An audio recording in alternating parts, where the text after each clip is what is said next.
ఏమన్నారు? బాబు షూరిటీ భవిష్యత్ గ్యారంటీ అని చంద్రబాబు నాయుడు గారు మాట్లాడారు. మరి ఈ రోజున పరిస్థితి ఏంటి? మేమంటుంది కాదు, జనం ఏమంటున్నారు? బాబు షూరిటీ ఏమంటున్నారు? అంతా బోగస్ బోగస్, బాబు షూరిటీ బోగస్. అలాగే బాదుడే గ్యారంటీ అని చెప్పి ప్రజలే మాట్లాడుతున్నారు. దీన్ని బట్టి అర్థం చేసుకోండి రాష్ట్ర పరిస్థితులు ఎలా ఉన్నాయి. ఇదే కాదు, ఒకటే మేము కూటమి ప్రభుత్వానికి మేము తెలియజేసుకుంటున్నాం ఏంటంటే, మీరు ఇచ్చినటువంటి హామీలు, మీరు చెప్పినటువంటి మాటలు, మీరు చెప్పినటువంటి సూపర్ 6 ప్రజలు ఎన్నో ఆశలతో మీరేదో చేస్తారని ఎదురు చూస్తున్నారు. కాబట్టి మీరు ఇచ్చినటువంటి మాట మీద మీరు నిలబడండి. మీరు మాట తప్పినట్టయితే వైఎస్ఆర్ కాంగ్రెస్ పార్టీ తరఫున మేమంతా కూడా నిలబడి పోరాడతాము. ప్రజల పక్షాన, ఇదే కాదు ఏ అంశానికైనా సరే మేము ప్రజల పక్షాన నిలబడతామని కూటమి ప్రభుత్వాన్ని హెచ్చరిస్తా ఉన్నాము. ఇక పాలనంతా కూడా పక్కకు పోయింది. ఏం చూస్తున్నామన్న 6 నెలల నుంచి? ఏమవుతుంది రాష్ట్రంలో? ఏమవుతుంది? ఏం లేదు. సూపర్ 6 లేదు, ఒక హామీ లేదు, ఒక ఇచ్చిన మాట గురించి పట్టించుకునేది లేదు, ఒక ఏదన్నా ఒక సెక్టార్ గురించి కానీ దేని గురించి కానీ ఒక ఆలోచన లేదు. ఒకే ఆలోచన.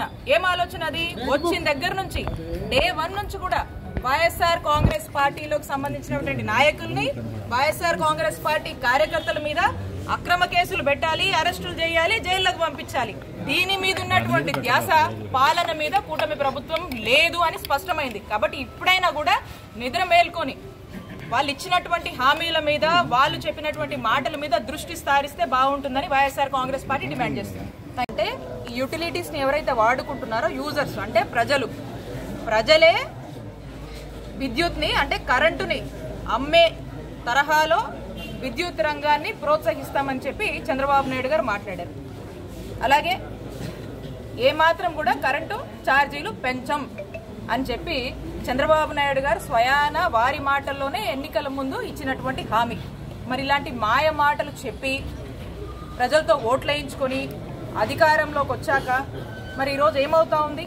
కూటమి ప్రభుత్వం అధికారంలోకి వచ్చాక ఇప్పటికే మనం చూస్తూ ఉన్నాం. అంటే ఈ 6 నెలల కాలంలోనే ఇప్పటికే ఏదైతే చంద్రబాబు నాయుడు గారు మాట్లాడారో, మేము కరెంటు ఛార్జీలు పెంచం, అవసరమైతే తగ్గిస్తాం అని అన్నటువంటి మాట పక్కకు పోయి ఈ రోజున ఇప్పటికే ప్రజల మీద 6,000 కోట్ల వరకు కూడా భారం రాష్ట్ర ప్రజల మీద పడింది. ఇదే కాకుండా ఇప్పుడు ఈ డిసెంబర్ అయిపోయి రేపు జనవరి వచ్చే నాటికి ఇంకో 9,000 కోట్ల భారం కూడా ప్రజల మీద మోపబోతున్నారు. అంటే మొత్తం తీసుకున్నట్టయితే కూటమి ప్రభుత్వం ఏర్పడ్డాక సుమారు 15,500 కోట్ల వరకు కూడా ఈ భారాన్ని కరెంటు ఛార్జీల పేరుతో రాష్ట్ర ప్రజల మీద మోపుతా ఉన్నారు.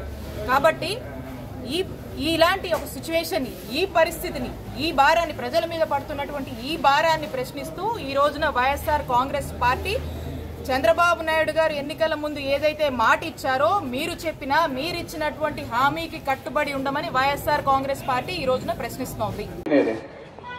నోటికి వచ్చినట్టు చెప్పుకుంటూ పోయినాడు. యాక్చువల్గా నేను ఆ హామీల గురించి ఇప్పుడు సంవత్సరం తర్వాత నుంచి మాట్లాడాల.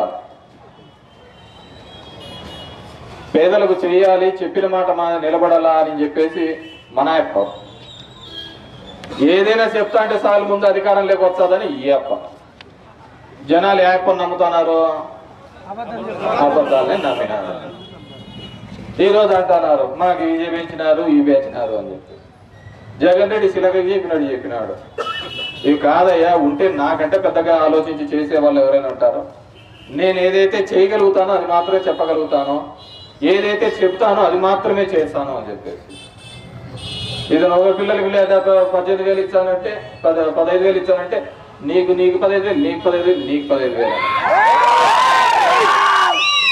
ఎవరికి 15,000 కాదు కదా, జయంతి గారు ఇచ్చింది దాకా 18. ఇంకా అవన్నీ ఇదిగా ఆ విధంగా ప్రతి సందర్భంలోనూ కూడా మోసపోయినాం, దగాపన్నాం అనే మాటలు అనేది లేదు. ఎందుకంటే ఒకసారి కాదు, 2 సార్లు కాదు, ఇంతకుముందు చెప్పిన 4 సార్లు మనకు తెలిసి నెత్తికి తెచ్చుకున్నాం కదా ఈ సమస్య. నేను ఎప్పుడు అంటా అన్న వీళ్ళకు లేదు అంటే జనం దగ్గరికి ఎందుకున్నంటే మా యొక్క పెద్ద బలహీనత. వాళ్ళ తరపున మనం పోరాడాలి కదా, వాళ్ళ తరపున మనం ఫైట్ చేయాలి కదా, వాళ్ళ తరపున ఇది చేయాలి అంటే వాళ్ళ తరపున మనం అన్నీ చేస్తున్నాం. కానీ వాళ్ళు మనల్ని వద్దనుకొని అవతలికి పోయినారు కదా అన్న. వాళ్ళకి వీళ్ళ గురించి తెలియాలి కదా, వీళ్ళ గురించి తెలుసనే కదన్నా.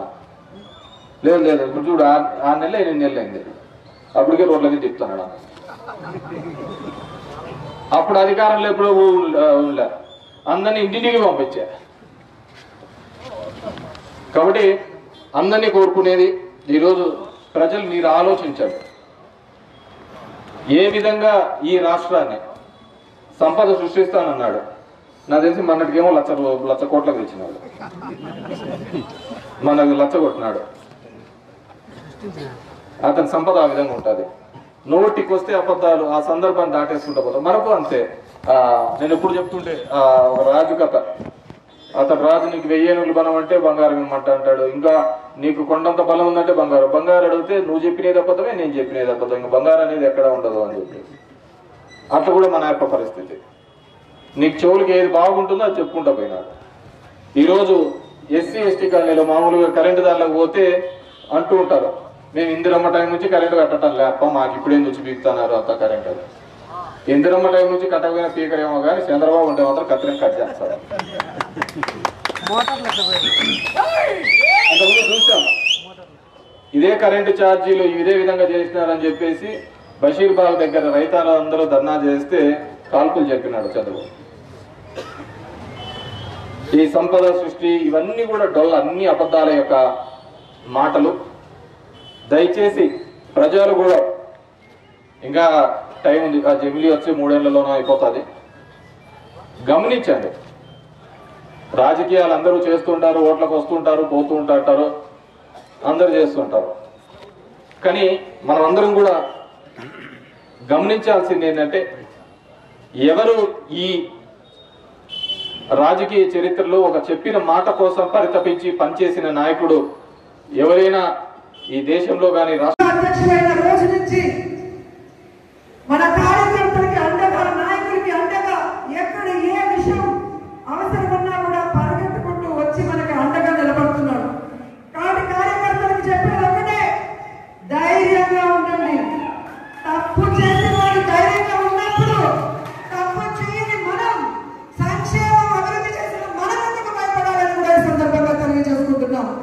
మీకు నియోజకవర్గంలో నేనున్నాను, జిల్లాలో కరుణాకర్ గారు ఎంపీ ఉన్నారు, రాష్ట్రంలో జగన్మోహన్ రెడ్డి గారు ఉన్నారని కూడా మేము అందరికీ తెలియజేసుకుంటున్నాం.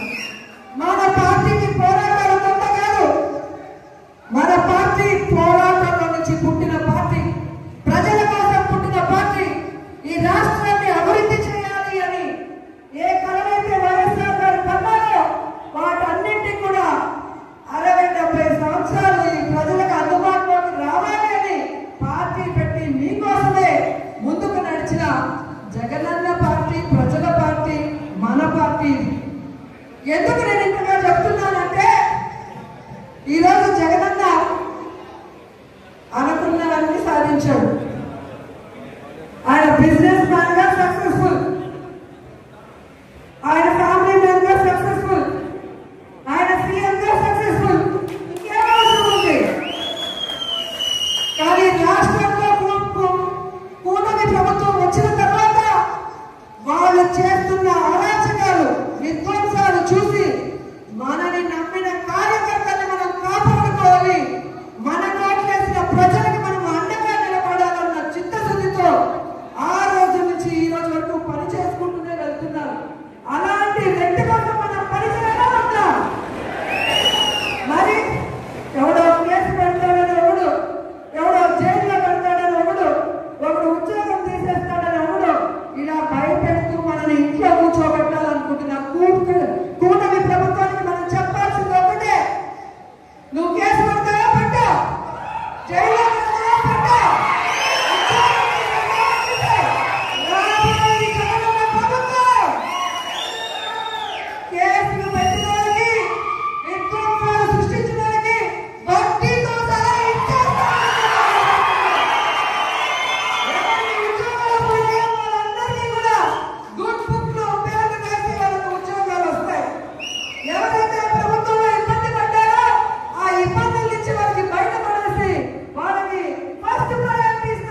ఇంత వర్షంలో కూడా పార్టీ సర్వసభ సమావేశం అనగానే ఈరోజు ఒక్కొక్కరు జగనన్నకి మేమున్నామంటూ బయటకు వచ్చినందుకు మీ అందరికీ పాదాభివందనాలు తెలియజేసుకుంటూ ఈ కార్యక్రమాన్ని ఇక మన ఎంపీ గురుమూర్తి గారు మాట్లాడాలని ఆయనకి హ్యాండ్ ఓవర్ చేస్తున్నాను. Thank you so much.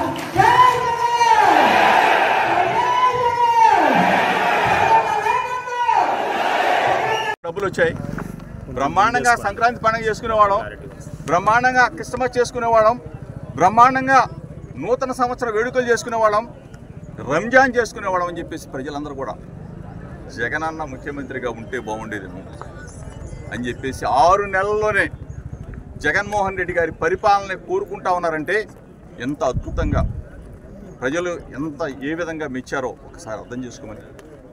మరలా ఎన్ని ఇబ్బందులు వచ్చినా ఎన్ని కష్టాలు వచ్చినా ప్రజల పక్షాన ఉంటాం. ప్రభుత్వం చేసే దుర్మార్గమైన పనుల్ని అడ్డుకుంటాం, ప్రజలకు చేదోడుగా ఉంటాం. వైఎస్ఆర్ కాంగ్రెస్ పార్టీ నిత్యం ప్రజలతో మమేకమవుతూ ఈ ప్రభుత్వం చంద్రబాబు నాయుడు చేసే కుట్రల్ని, చంద్రబాబు నాయుడు ప్రజల మీద మోపే భారాన్ని, పెనుభారాన్ని పడకుండా అడ్డుకుంటాం. ప్రధాన ప్రతిపక్షంగా ప్రజల పక్షాన ఉంటామని చెప్పేసి మీ ద్వారా ప్రజలందరూ కూడా తెలుపుతూ, మైలవరం నియోజకవర్గ యావత్తు ఈ రోజున శ్రేణులన్నీ కూడా ఓ పక్కన ఆంక్షలున్నా, ఓ పక్కన పోలీసు శాఖ వారిని కూడా పాపం పదే పైనుంచి ఒత్తిడి చేస్తూ ఉన్నారు. ఈ పాటికి నేను నిరసన ప్రదర్శన చేయాలా, అయినా సరే కొన్ని అనివార్య కారణాలు మన్మోహన్ సింగ్ గారు చనిపోవడం కారణం అవ్వచ్చు. ఇవన్నీ కూడా ఈ రోజున శాంతియుతంగా ఒక పద్ధతి ప్రకారం ఈరోజు కరెంటు ఛార్జీలు తగ్గించమని చెప్పేసి ఏడీ గారిని, డీ గారిని అందరూ కూడా కలవటం కూడా జరుగుతూ ఉంది. రేపు రాబోయే రోజుల్లో మైలవరం నియోజకవర్గంలో ఇంకా పెద్ద ఎత్తున ప్రజల పక్షాన నిలబడతాం, ప్రజల పక్షాన పోరాడతాం. దోచుకు తింటున్న దుర్మార్గుల మీద కూడా ఎందాకైనా వెళ్ళి ప్రజల కోసం నిలబడతామని చెప్పేసి మీ ద్వారా తెలుపుకుంటూ, ఈరోజు పాత్రికేయ మిత్రులు కూడా ఎంత ఎండ అయినా సరే వచ్చారు. మా కార్యక్రమాన్ని ప్రజలకు తెలియజెప్పండి, ప్రభుత్వానికి తెలియజెప్పండి. తప్పనిసరిగా పాత్రికేయ మిత్రులకి ఈ కార్యక్రమంలో పాల్గొన్న ప్రతి ఒక్కళ్ళకి, మా నాయకులకి, కార్యకర్తలందరికీ కూడా మనస్ఫూర్తిగా నమస్కారాలు తెలుపుకుంటూ సెలవు తీసుకుంటాం.